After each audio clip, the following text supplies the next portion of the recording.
The night in the desert was eerily quiet. The only sound Sergeant Daniel Harris could hear was the faint rustle of wind sweeping over the endless sands.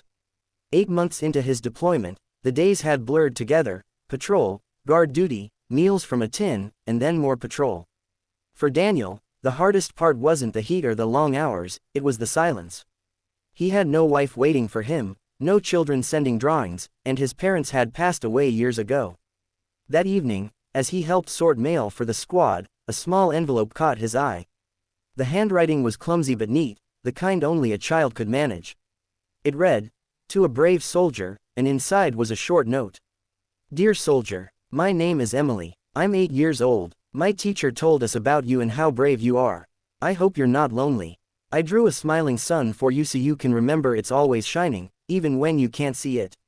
Your friend, Emily." Daniel stared at the bright crayon drawing, a yellow sun with crooked rays, and felt something shift inside him. For the first time in weeks, he smiled. Days passed, and another letter came. Emily told him about her cat, Mr.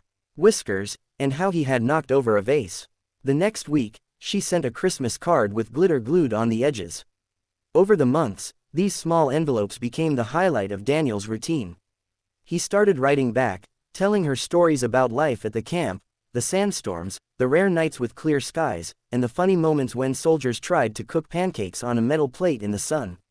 He never complained, but he shared enough to let her know her kindness was making a difference. One afternoon, while Daniel was checking equipment, his commander handed him a thick package. Inside were over 50 letters, not just from Emily, but from her classmates, her teacher, and even her parents. Some had drawings, some had short jokes, and all were filled with encouragement. For the first time in years, Daniel felt truly connected to people again. When his deployment ended, Daniel knew exactly where he wanted to go before anything else.